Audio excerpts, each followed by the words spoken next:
to? It refers to itself. It refers to the fact that it's a painting. This is Michael Fried carrying on Greenberg's modernist critique.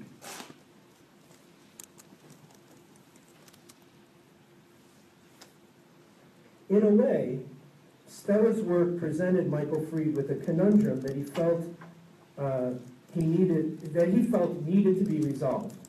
Namely, these paintings did not assume, and now we're really talking about later, right, something like this.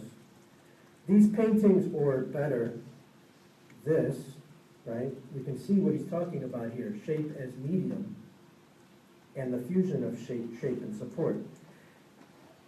The conundrum that Fried thought needed to be resolved is that these paintings did not assume the conventional shape of the square or rectangle of painting, right? So he's saying, oh, this is classic painting, but painting never looked like this. It never took this shape. So how's he going to reconcile this? How's he going to say that this is quintessential painting in the tradition of great painting when it takes this, right? I mean, again, the slide is a bit deceptive. This is the painting, the colored part. The white is just the neutral background of the slide image itself. The white is not part of the work. This is the work, right? Or better yet, here, Stella's protractor, so-called protractor series, right? Takes that ready-made shape of the protractor and repeats it in these colors, right? So Fried wants to argue this is painting quintessential, the essence of painting. It's painting without painting, and yet it takes on these odd shapes, so he has to reconcile that, right?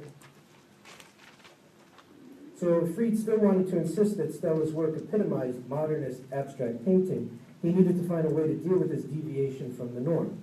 So he came up with the notion of pictorial shape, and shape as a medium of painting, such that these works could be argued to be about painting, because now painting's medium was shape.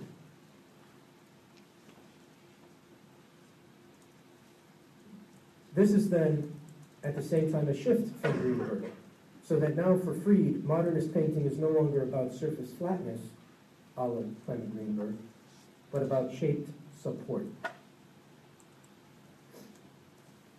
At the same time, you've got Carl Andre, studio mate of Frank Stella, taking the opposite, right? What he sees as the opposite, what Fried sees. How do you make a painting? That's what we want to know. We want to know something about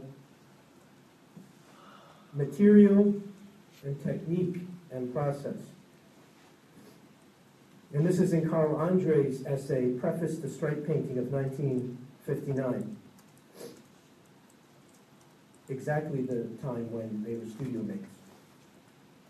For Carl Andre, Stella's paintings pronounce themselves not as optical, pictorial experiences, but as constructed physical objects. Things, absolutely tied to their material making.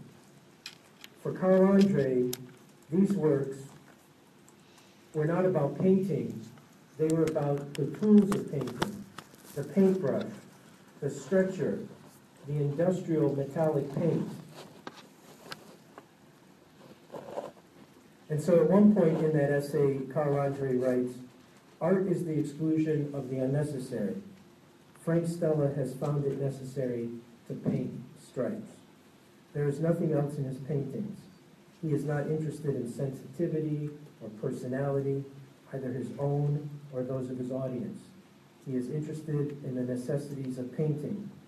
His stripes are the paths of brush on canvas. These paths lead only to painting." But again, not Fried's notion of painting, but painting as material, object, and practice.